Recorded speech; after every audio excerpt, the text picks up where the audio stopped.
Wait, is my microphone even loud enough for anybody to hear me? Yes. Yes. Okay. Bird Mom! Calm down! Yes.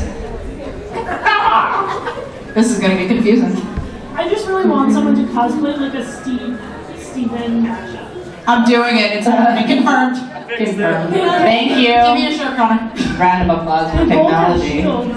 Please and thank. Alright. Oh, look at this. It's like the last panel of the day, so, yeah. Good, yeah. As long as it's short. Is it working? Can you see? Confirmed? Is it confirmed? It's confirmed. It's confirmed. Confirmed. Stop it. Panel confirmed. I like that it's the end of the day on Sunday and everyone was like, well, I guess Mirad's gonna be here in like half an hour, so I, It might as well be here. might as well just go to that panel. We're alright. We go where we please. Maybe I should like edit that who's on this panel because half of these people are here. You can't even see it up there. You can't even see our names, so we should probably introduce ourselves. So yeah, let's introduce ourselves. My name is Tori Guido. Hi. My name is Jess Hoffman. Also, hello. I'm Dana St. Peter, so. This is my boyfriend. Which is awkward. I'm Connor. Hi. Yep. Adorable. Someone didn't get the memo. Goodbye. Mark, confirmed. Gotta go warn the other Illuminati. Confirmed. Oh my god! Alright. Alright, so obviously this is gonna be a weird panel.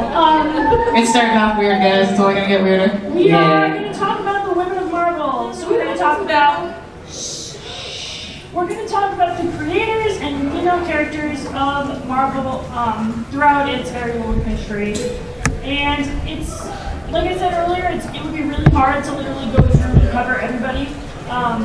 So we're just going to talk, we have some of the highlights on slides, like really important people. So we're going to talk about that.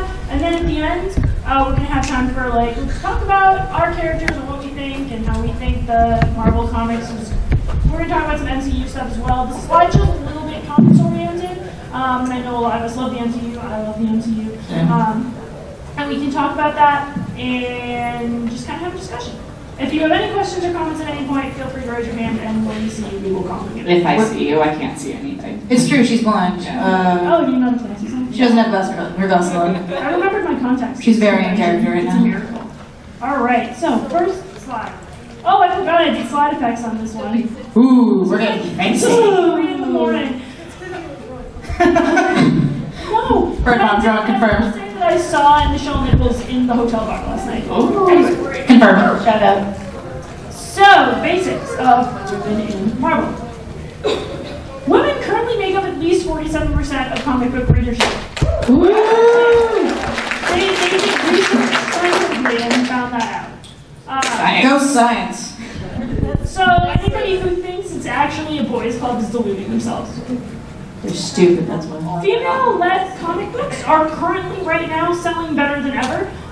Books like Spider-Gwen have gotten 250,000 plus pre-orders. The new First issue Thor. of Spider-Gwen had 250,000 plus pre-orders. And Thor was fun, yes. Women are not new to comics. Back in the 30s and 40s, there were a lot of comics geared towards a female readership. They had some kind of like weird titles, like Millie the Model and things like that. And it was a lot about shopping and romance, but they were still very validly marketed towards women and read by women. So it's never been like books just for men, as some people have said over the years. Some actual creators have said comics are for boys over the years. But that's because they're stupid. Yes. Yeah. And also probably boys.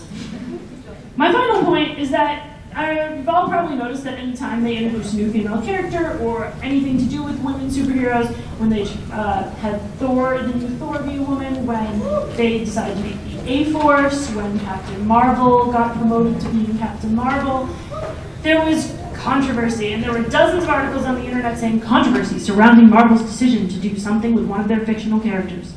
Unbelievable, how could Twitter they? was freaked out. Yeah. They lost their minds. The fact that there's the word controversy has to be used just when they make a team of all women as opposed to when they've had teams with mostly men is something to talk about. Okay, moving on. Yeah. So where it started. So this is kind of the early history of comics with women in the women-centered comics for Marvel. Those of you who don't know, before Marvel was called Marvel, it was called Timely Comics. There's another name too that's slipping my mind. Primarily it was Timely Comics. And in the 30s and 40s, Timely Comics published numerous comics about women. Like I said, Millie the Model was a significant one. It ran for a really long time and was very popular. In the 50s, there were a lot of romance comics with things like My Love Story, My Romance, things like that. And in the 1960s, we started seeing women in hero comics, usually as love interests and side characters. A few of our longer-running female heroes did appear at that time, but usually as side characters. They didn't have their own solo books until the 70s.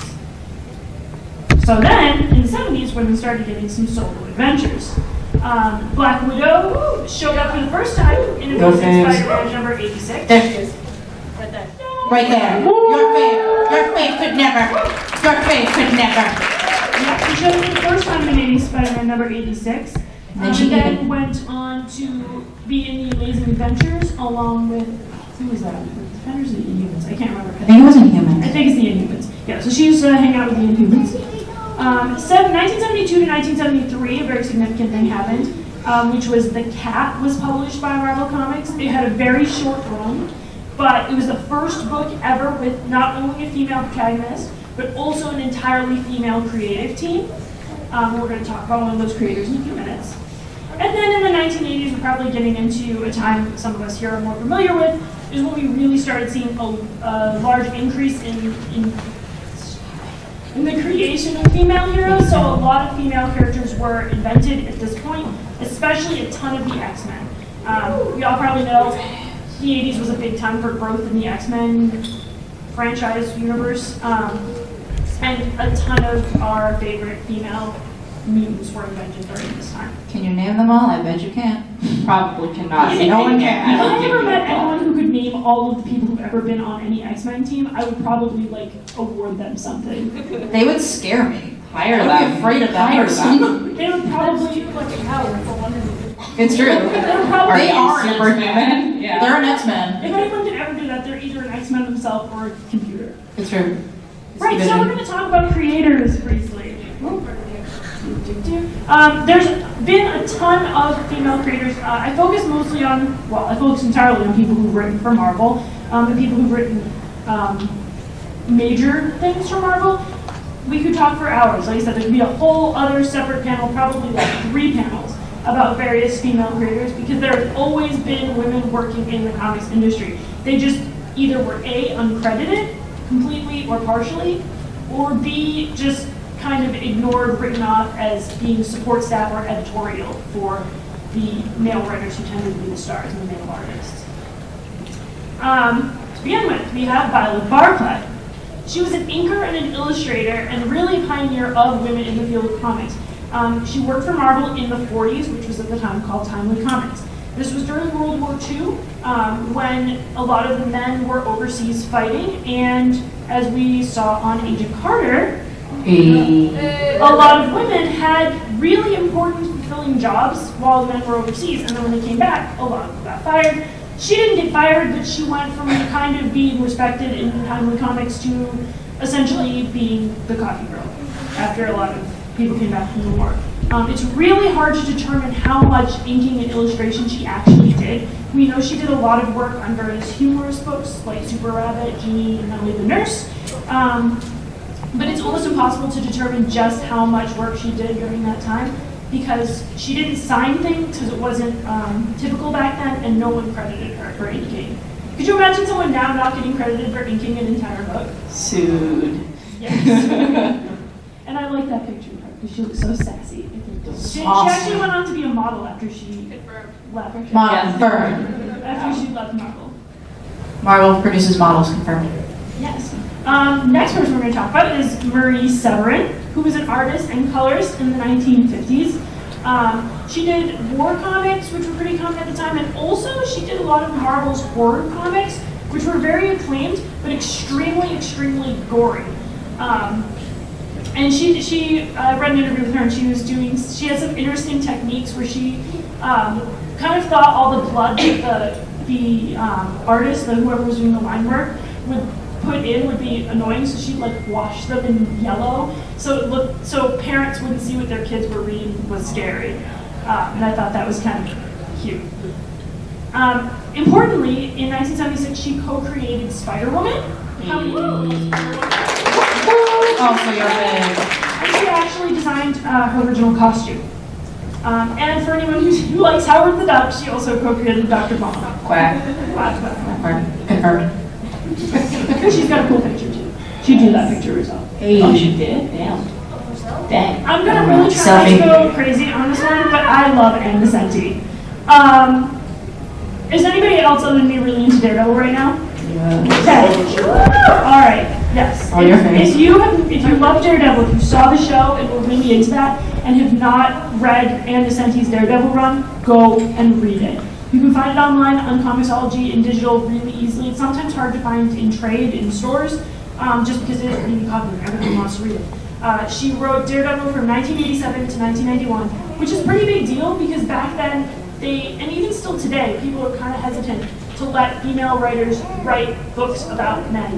They kind of think that like, a female writer is not going to be very good at writing a male superhero's voice. But Yeah, it's very, very contradicting, and that's where because the men loophole almost, most of the time, write for the women. But she wrote Daredevil, and Ann Nesenti is a very cool person, and she's a big political activist. She's big into environmentalism and civil rights, and all sorts of things. And she wrote Daredevil, right? And Matt's a lawyer. So what she did was have him be a lawyer for a nonprofit, and it was basically Matt Murdock not only fighting for justice on the streets, but also like fighting court cases about global warming and stuff. It was super cool. And he's blind. Yes. It is a really good run. It's got some really cool arcs in it and really cool villains. So definitely read that. She also created a lot of characters herself, including Typhoid Mary, Longshot, Blackheart, Mojo, and Spiral. Some of those within the Daredevil universe. So yes, she's very important and very cool. And also Joyce. And also wonderful. I love the idea of putting political activism in a Daredevil comic. Okay, Joy, calm down. Okay. Now we're at my favorite! There we go. This is the rest of the panel. Settle in, kiddos. It's about to get weird. Kelly Sue. About to get real. I almost put it. Confirmed. No, she's the wife of Matt Fraction. I know. She's the wife of Matt Fraction. That's your. One time I met her at Comic-Con and I cried. She said she liked my Captain Marvel costume. Anyway, so Kelly Sue DeConnick, most importantly known right now for having written Captain Marvel. She's also written a lot of other stuff for a lot of other publishers, but importantly, she's the one that when they decided, you know what, let's promote Carol Danvers being Captain Marvel, I actually think it was partially her idea. They're like, yeah, we have to write another Captain Marvel book or the rights are going to revert back to DC again. So, what can we do? We really can't get away with bringing Marvel back to life again. So let's just promote Carol. Let's just promote Carol. So, yes, she wrote the original run, and then when it got turned into a private series, she continues to write it. She also... She also wrote for Avengers Assemble for a while, which is a really good Avengers book. Anyone hasn't read it? Read it. Everybody read Avengers Assemble. Dude, it's all your dreams. I saw him back there. I saw you. Her Tony's very good. Her run on Avengers Assemble was called Science Bros. There you go. There So you you should go. probably read it. Also, as I was saying earlier with Ann Nesenti and people being concerned about a woman writing a male voice, when she got hired on to write Avengers Assemble, there were a lot of people who were like, wait a minute, how is this like kind of nerdy, geeky looking woman going to write Tony's voice? And she was like, and then wrote him better than basically anyone else. Like he like sounds like exactly how he was. Your faves could never. Exactly. They could only do. Unless she's your fave. Then She is married to Matt Fraction, who is another wonderful comic book writer who wrote Hawkeye. But the reason I put wife of Matt Fraction in quotations is she has had this unfortunate situation where sometimes when people write articles about events that she's at or books that she's on, she will literally just be referred to as Kelly Sue DeConnick, the wife of Matt Fraction, instead of Kelly Sue DeConnick, who's writing Captain Marvel, one of the biggest comic books going there out right now, that's getting a movie. But there was a whole controversy where I can't remember what convention she was at, but some major news website covered it and just literally the entire article referred to her as the wife of Matt Fraction. And then all of her fans on Twitter just started tweeting, "I'm not the wife of Matt Fraction." And then I included probably my favorite quote by Kelly Sue DeConnick, which is, "I'm willing to make people uncomfortable so that my daughter doesn't have to." And if that in the face doesn't sum up why Kelly Sue is so amazing, I don't know what will. If she's in your fave already based on what she's written, just look at that picture and I've been staring at it for ever since she's been talking about her, and I'm a little bit in love with her. I'm a little bit in love. She is that pretty in person. She looks like in IRL Natasha. It's true. Headcanon for Natasha confirmed. She probably is. Also, if you're looking for something non-Marvel that she's writing right now, read Bitch Planet. It's really good. It's great. Bitch Planet. All right, so wouldn't want to forget about some artists that are currently creating. We have Sarah Pichelli, who's actually from Italy. She was discovered in an international talent search by Marvel. And she is known right now for illustrating Miles Morales' Spider-Man. The best. The Yeah, she also worked on Runaways with and Red Runaways do us another comic with a lot of great, very prominent female characters. Yay! They're excited. And I think this is the last one we're going to talk about, G. Willow Wilson. Exactly. G. Willow deserves a round of applause. She is also a writer. One of her more significant autobiographical points is that biographical. I'm sleepy. She lived in Egypt for a long time when she was in her 20s, and that was an inspiration for her award-winning graphic novel Cairo. It's also an inspiration in a lot of her other work. Right now, she is currently writing and co-created the character of Kamala Khan. Your shout out to Kamala, the absolute babe. Who is the current Miss Marvel. Yes. So when Carol Danvers got promoted to Captain Marvel, that left the title of Miss Marvel open, and Kamala, because she loves Carol, was like, "I'll take that, thank you." And we'll talk more about her later. But first, before we get on to characters, if we're going to talk about women in comics, and I know that's a DC picture, but I'll get to it in a second. We're going to talk about women in refrigerators, just real quick. How many people have heard of fridging people? Yeah. That's a concerning amount of people. It is a concerning amount of people, but for those of you who have not heard of women in refrigerators, because I just didn't want this panel to be too much like, look at all the cool characters Marvel makes and they do such good things, because there's literally no comic company that is perfect, because everybody does this, at least sometimes, or has in the past. Yes. Still upset. So basically, women in refrigerators was a term coined by the wonderful Gail Simone. There you go. Thank you. Even if you don't know her, give it a word. Yes, because she's great. She's one of the pioneering women in comics as well. And women in refrigerators refers to women being killed or brutalized as a plot device for male characters. Not that we can't have female characters get killed or beaten up or anything like that, but it's specifically when a female character is beat up or killed, or in the case of Green Lantern's girlfriend, they're dismembered and stuffed in a fridge.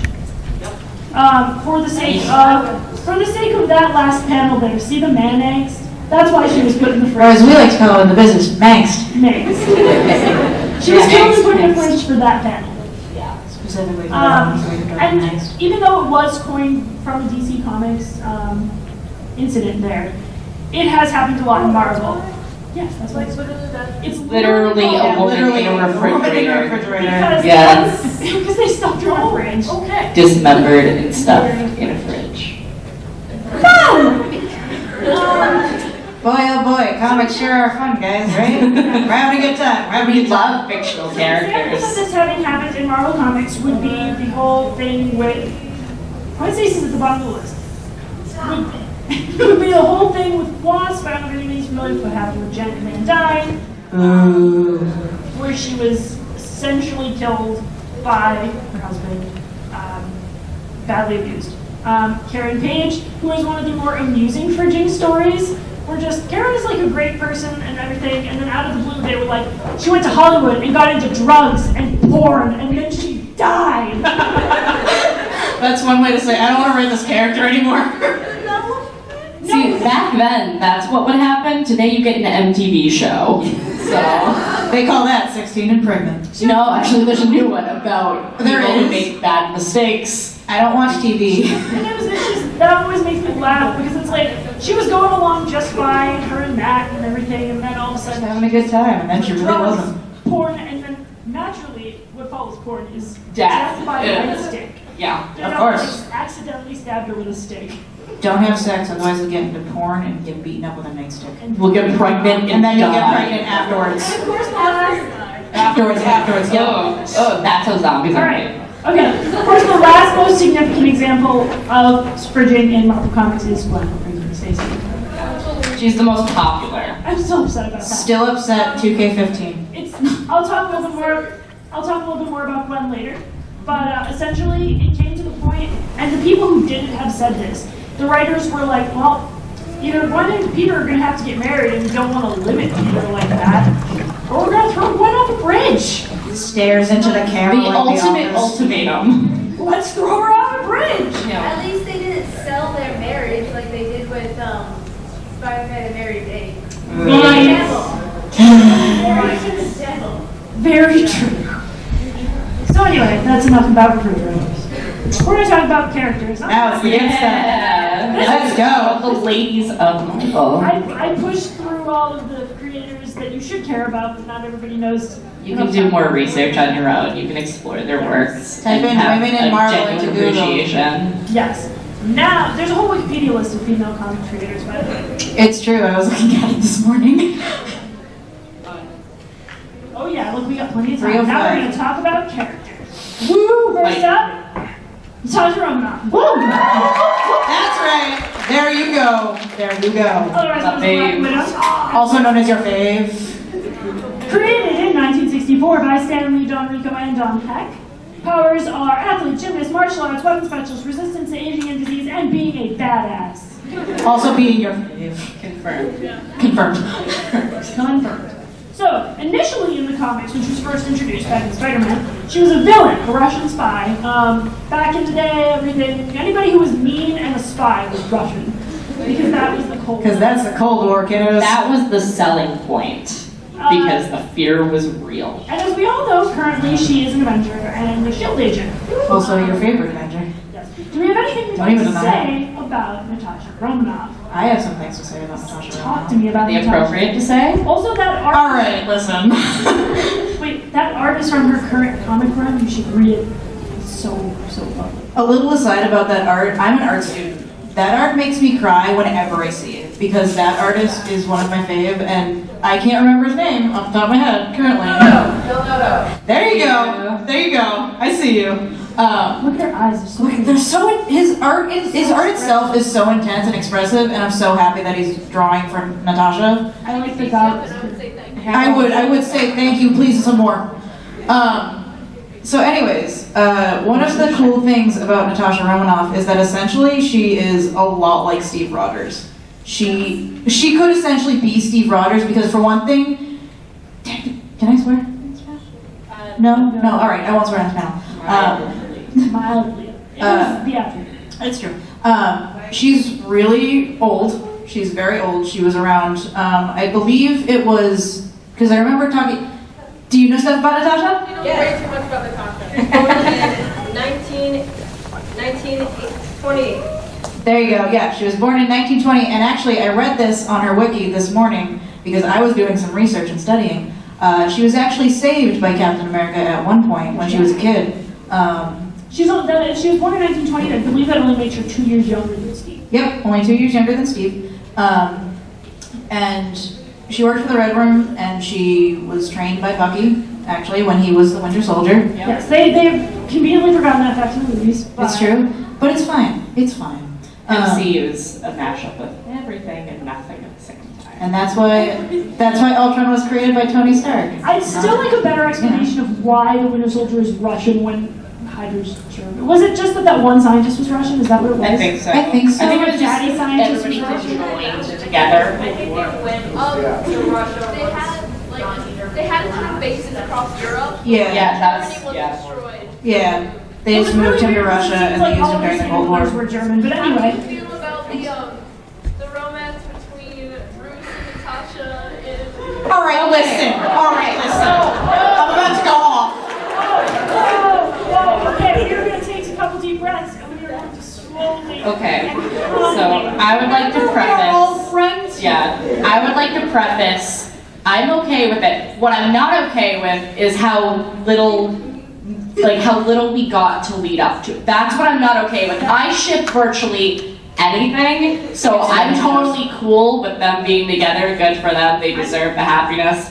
They're both my faves. Honestly, I could go on without Bruce Banner, but no. Don't get her started, please. Yeah, no. But anyway, it's just the fact that we didn't get enough visual context about their relationship is the only problem that I have about it. But I have no problem with it. But as long as you just take into consideration there's stuff you don't see in the movie that happens, like they have their own lives, it makes it okay. I agree with what you're saying. I will essentially ship anything, like if I'm like reading fanfics or whatever. I'll read anything as long as it doesn't step on my sucky toes.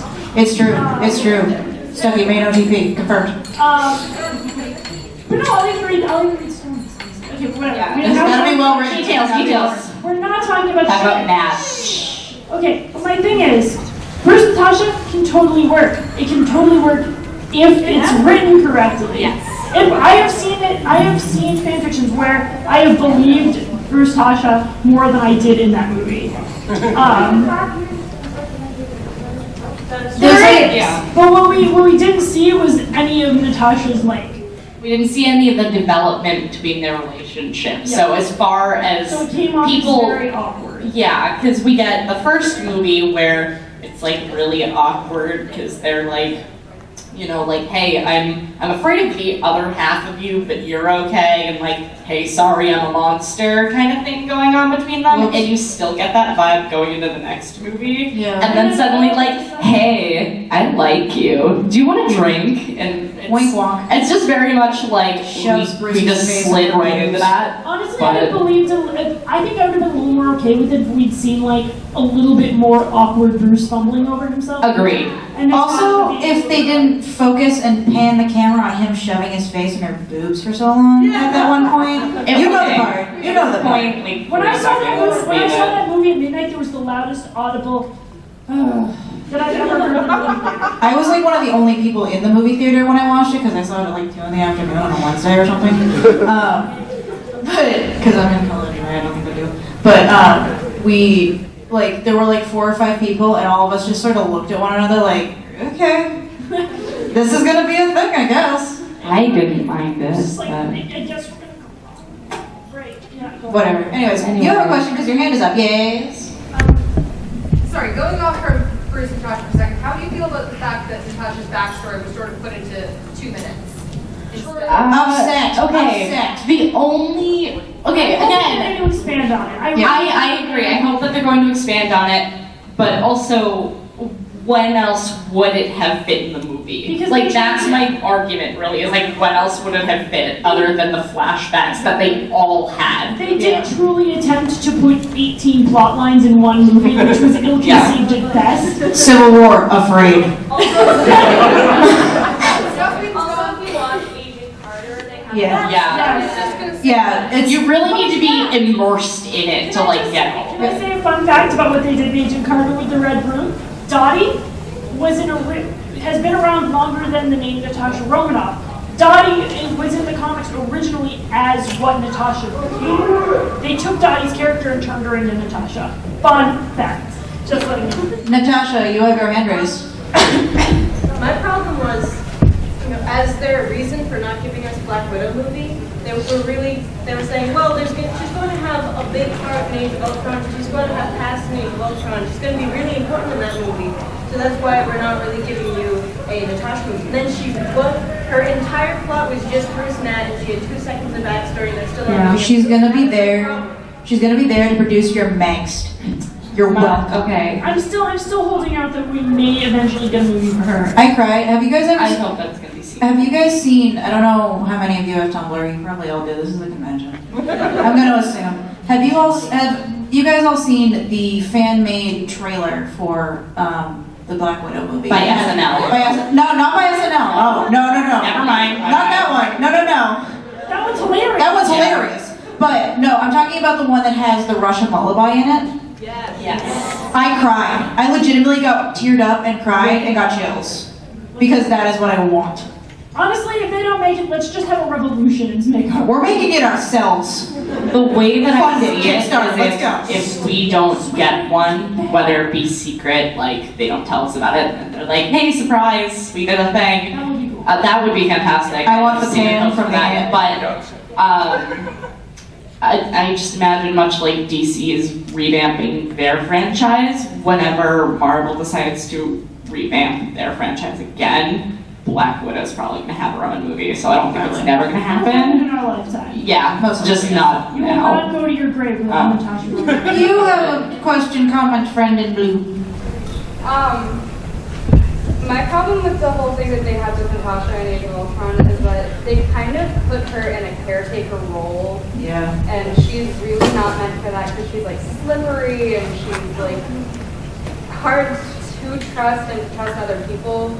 But then they're like, nope, she's a woman. We need to make her so mothering. We need to make her pop out some babies. They never dealt with. Let's They never dealt with her like whole trust issue. They kind of went from her having like severe Love is for trust. children. She had severe trust issues not only in the first Avengers movie but also in Winter Soldier. She had this very interesting like trust dynamic where she started to trust Steve, and like you saw them starting to become friends and that whole thing. And she started opening up, and then suddenly in Age of Ultron it was like, and I trust a lot of people now, including Laura, who I've never been seen with before, but I do like Laura. Okay, I'm just gonna See, yeah, the only argument that I have for that is, I guess it's not so much an argument, but my point of view is, I think she still has the trust issues. Yeah. But where she is adapting more to these people that she's surrounded by, like she's presented definitely as a caretaker role, and it kind of blindsided us because, you know, none of us really expected to show up on Clint's farm, this family, and to have her like pick up the kids and have fun and whatever. But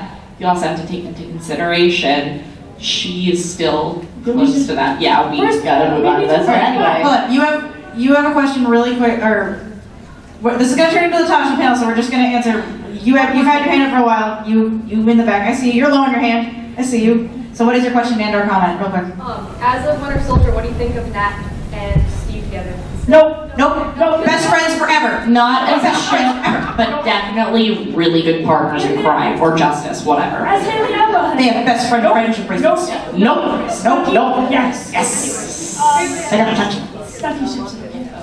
Anyways, we're gonna move on from Natasha because we've talked about it for long enough. We're gonna go to my fave. We're gonna go to This is She's about to go off. Okay. We're about to lay down the law. check out that picture. I just want you to soak that picture in. Really? Get wrecked, Tony. Get wrecked. Soak in Tony's facial expression. Like, dear God, I'm dying. Steve is so proud in the background. He's just like, yeah, you're right. He's like, go Jessica. Go Jessica. Jen. Jessica is Spider-Woman. Miss Marvel's cheering. Miss Marvel's like, hell yeah.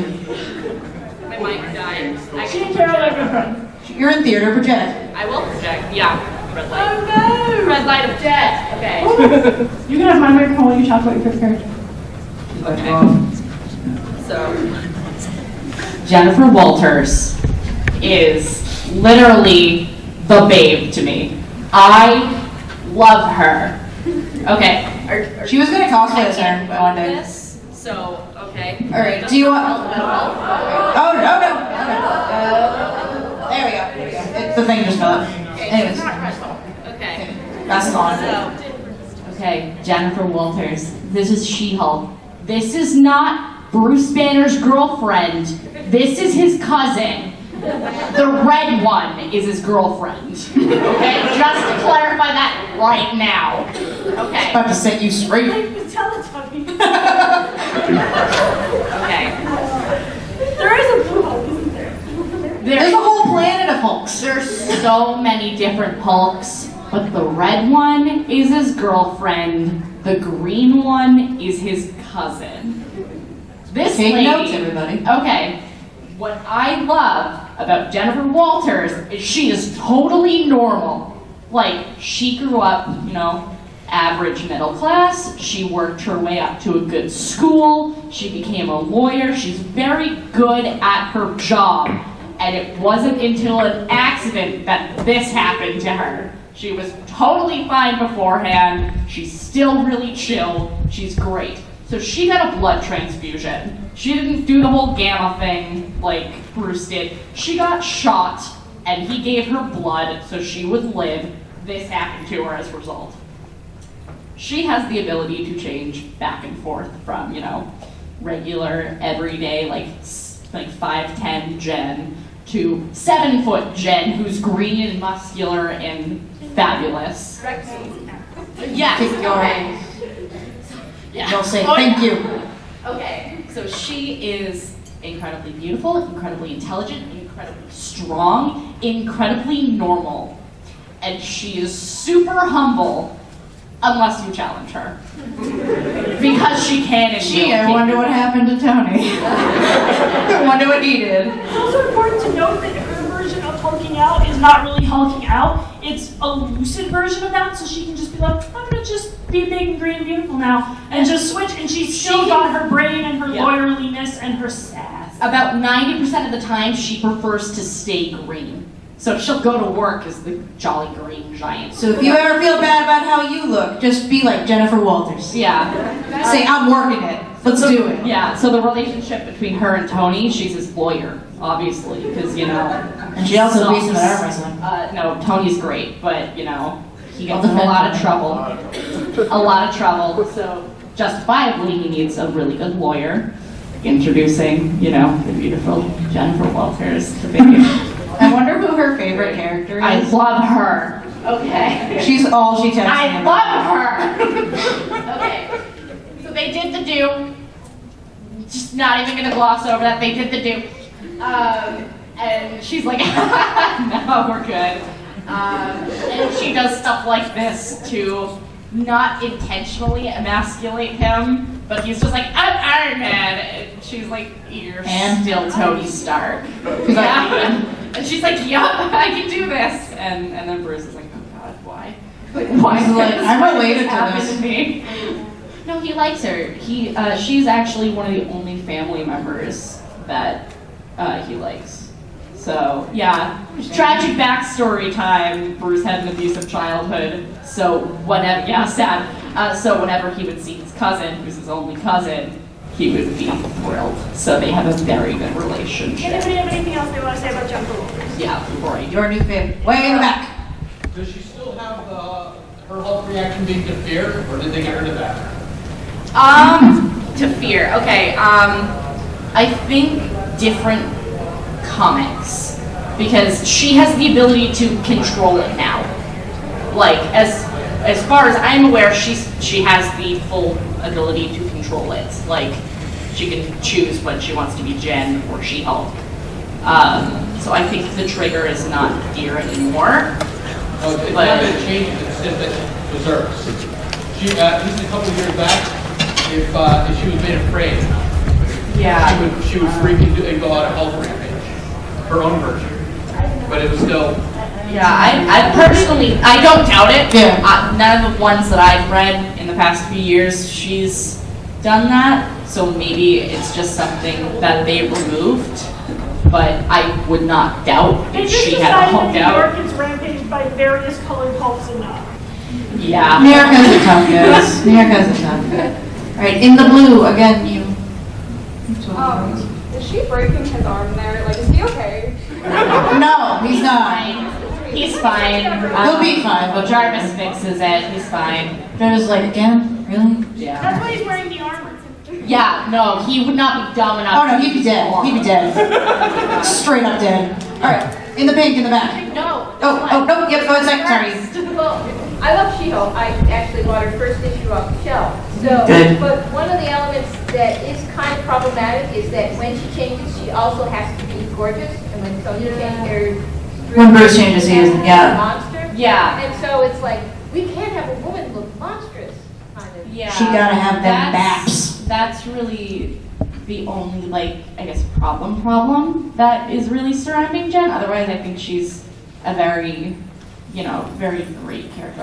I personally really love her. All jokes aside, she is one of my faves. Problematic fave, but yeah, no, I have. You want to say it a couple more times for the people who haven't heard it? I love her. All right, we're good. All right. She is very sexualized. That's fact. Okay, we're gonna keep going. Sorry for any other questions. We're gonna power through this, and then we'll talk some more. Because if we don't get to my babe, She will cry a lot. We can also skip some.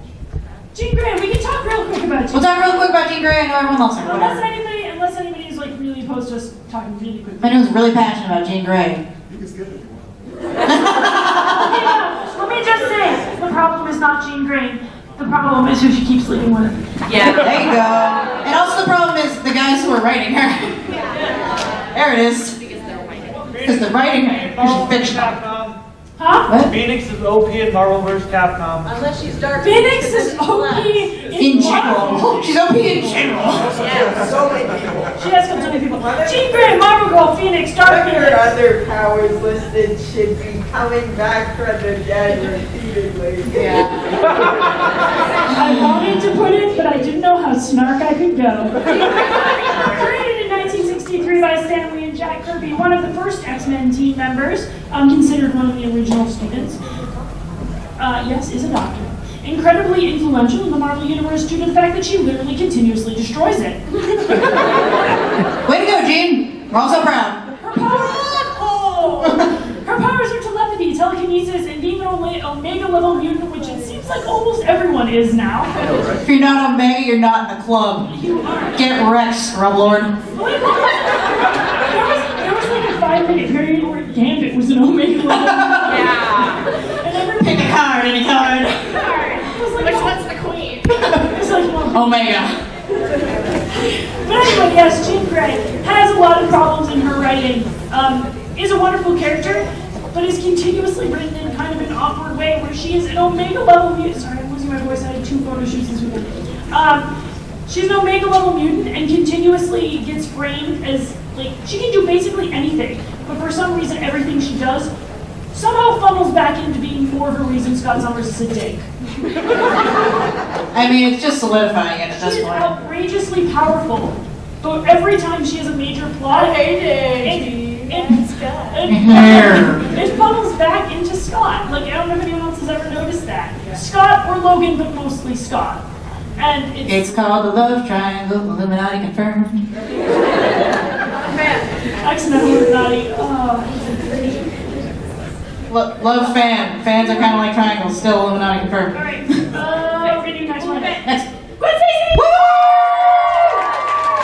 Your fifth, my fifth, everyone's fifth. We're gonna talk real quick about Gwen Stacy because she's got so many different universes now. Okay, so Spider-Gwen, Spider-Woman, Gwen Stacy, is in Earth 65, which means it's a different Earth. All of Marvel's Earths are numbered. They all have different things going on. Carefully labeled and sorted. The storyline is really interesting in this because it's essentially her story and what she does when Peter dies. So she becomes Spider-Gwen after Peter dies. Your fan fictions are real. Basically what happens is, like in Spider-Man, Gwen gets bit by a radioactive spider in much the same way as Peter does. Peter sees Gwen doing all this great stuff and is like, I want to be a hero too, like the beautiful Gwen. And decides to like experiment on himself and essentially becomes a mutant crust, sort of, is it a crocodile? Lizard? Yeah, he becomes the lizard, yes. And eventually kills himself. And this is her Just got dark. reaction to it and like how she goes on, but like she's in a band called the Mary Janes with Mary Jane Watson, and it's great. They're gal pals. And in this universe, Daredevil is Kingpin's lawyer and isn't Daredevil and beats people up with a switchblade on the end of his cane. Ah! It just got cool. Basically, it's Marvel ate you. It is. Again, your fan fictions are real. No, literally, this is because of fans. Someone drew the random Spider-Gwen and they were like, yep, and then everybody was like, do it. And the person who made that must have been like, oh my god. This is like purely fan-driven. Yes. But to talk about her 616 version, as we said earlier, she's primarily known as one of Peter Parker's main love interests, and she's one of Marvel's more infamous character deaths. Like we said, she's kind of a classic example of bridging. But interestingly, her death was considered the end of the Silver Age of comics. When they killed Gwen Stacy, they crossed the line they'd never crossed before in superhero comics, and it started a new age in comics, which is cool. Yes. Except for Bridget. Anybody want to say anything else about Gwen really quick? Okay. Whoa, okay. Let that one person have something to say about Gwen. You.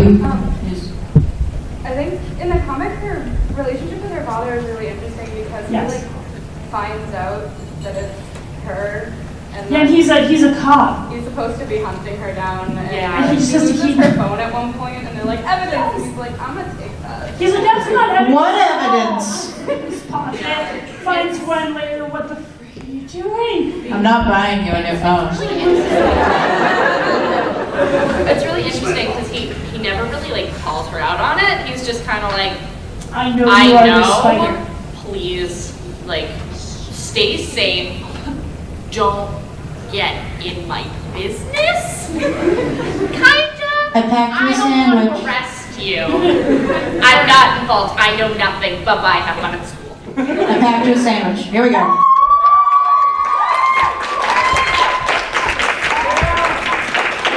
Tori's fave, confirmed. Now she can cry. The rest of the panel is just crying. Carol Danvers is so important.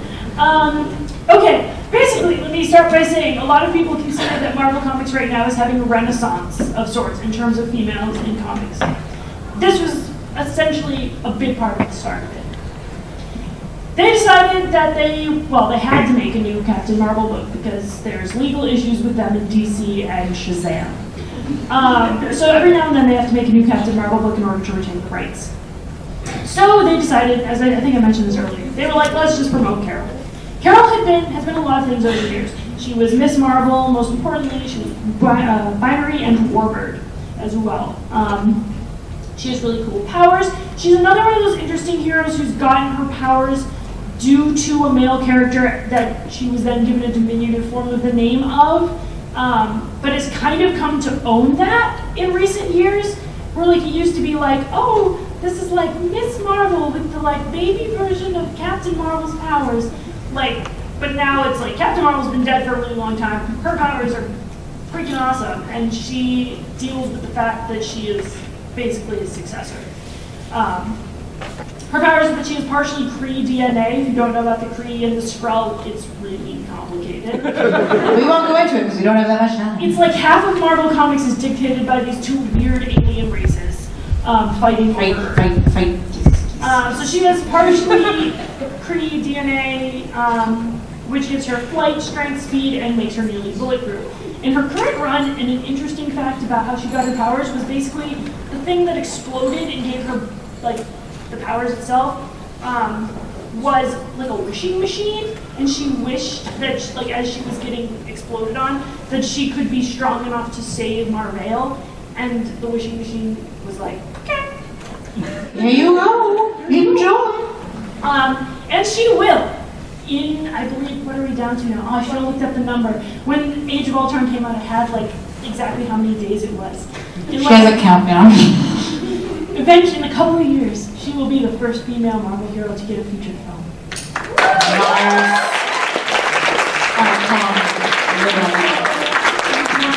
Also, if you haven't read Captain Marvel yet, what are you doing? But also, run to the dealer's room and find it. One of the more interesting parts about Carol's initial run when it was supposed to be a limited series at first, and then they were like, whoa, this is selling like crazy, and then they made it a permanent series. No, it has not stopped. No. Never stops.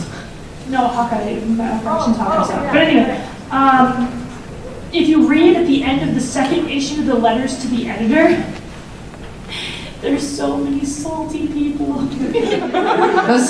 All those chip flavors, and they chose to be salty. There's literally someone who their entire letter is just her new haircut makes her look like a lesbian.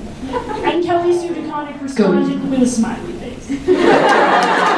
Lesbian confirmed. Kelly Sue was like, you're welcome! Hey! But she just doesn't take any crap, it's beautiful. Because basically there were a lot of people who... Miss Marvel is a very iconic costume. It's the black bathing suit, with the long stringy thing that would probably get caught in trees because she flies. And, It's not. I have so many problems with how superhero costumes are designed because I'm a character designer. but yeah, and she had like really long hair and all this crazy stuff. But it was a very iconic costume. Like I would totally cosplay as something because it is so iconic. But they covered her up in this because and they kind of made it uniform-like because she's an Air Force fighter pilot, and everybody thought that was a bad idea. I don't know. Anybody have anything? We can't see her boobs. This is wrong. She still has nice boobs. All right. Yeah. Pink wing in the back. Okay. One question. Wasn't Monica Rambeau at some point Captain Marvel? Yes, she was. There's an actual issue of that whole thing in the in Captain Marvel's run where she goes to help Monica Rambeau with a problem with some ships at the bottom of the ocean, and Monica's like all salty towards her because she's like, you took my name without asking. It's like going on a date with my ex without asking. And Captain Marvel is like, and then they go back and forth about how many names they've had, and there's this like, I should have put it in here, it's like this really snarky dialogue. But they're really good friends, her and Monica are great friends. And yes, Monica was Miss Marvel, or Captain Marvel. Speaking of. What? Speaking of Miss Marvel, good transition. Who's ready? Who's ready? I'm ready. You're ready. You're ready.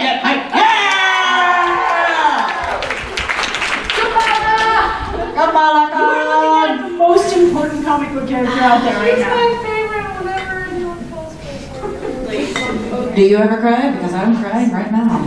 Back to normal people, and I love her. Yes. So normal.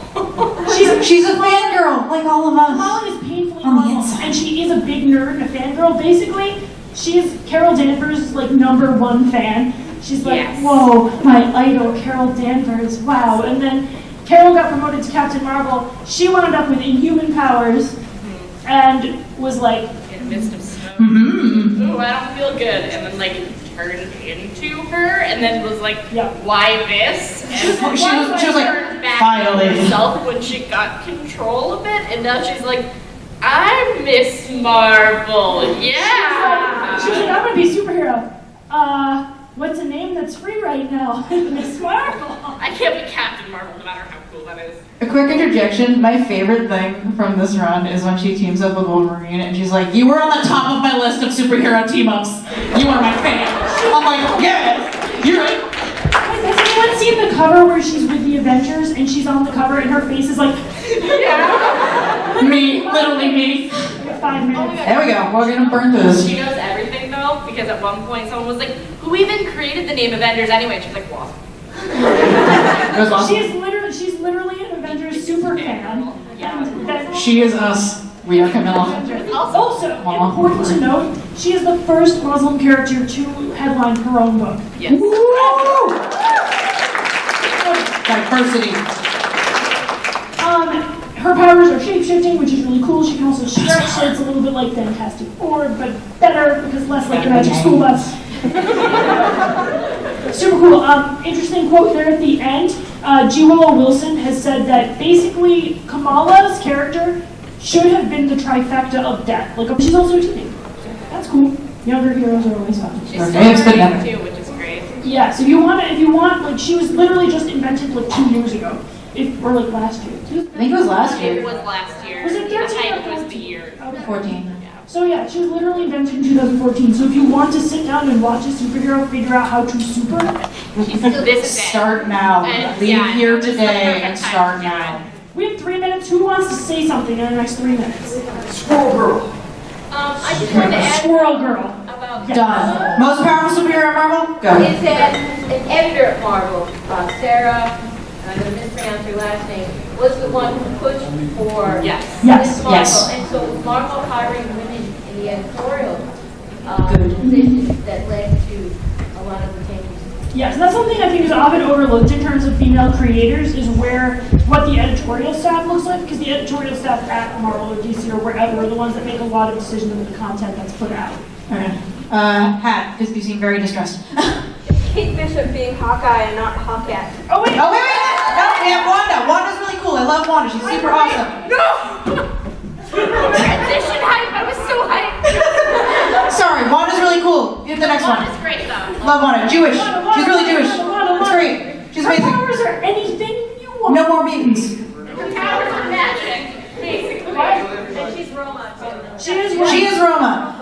Review watching in the MCU. Upset. This guy. All right, next, go.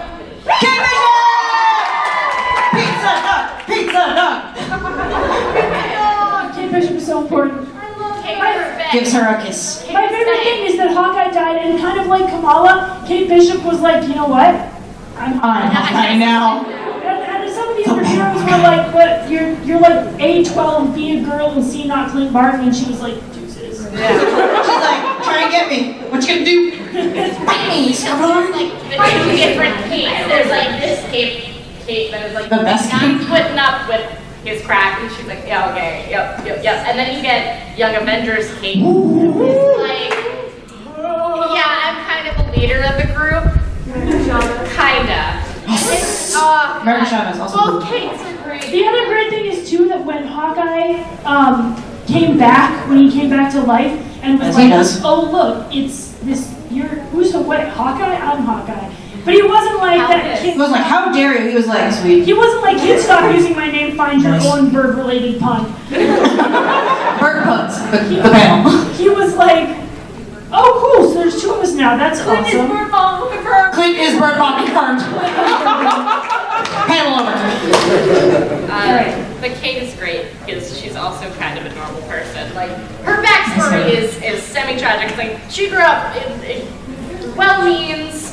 Like her mom, dad, that sucked. She got therapy for that. She dealt with rape. She dealt with a bunch of stuff, and then she went into self-defense, which turned her into this because she was like, I want to be an Avenger. I can do that. She did it. She also fights crime in the prom dress at one point. Yeah. Because she's your fave, and your faves could never.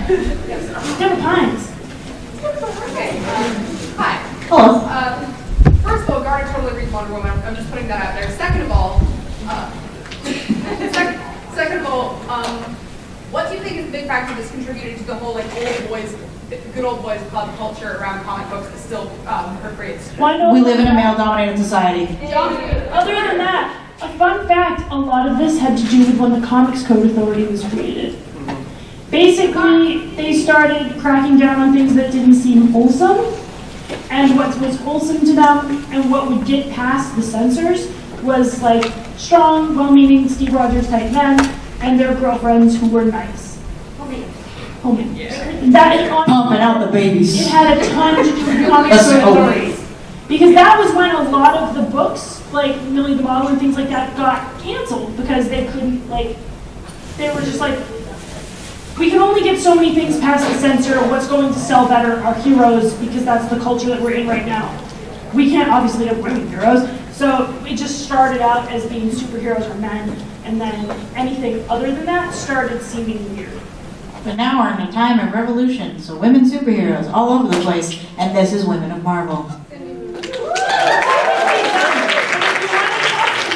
you want to talk to any of us, feel free to find us after the panel. We'll be outside. Because that's where all of us go. Thank you for coming. I love you. Have a safe ride. Have a safe ride home. I hope you had a good con. Bye-bye.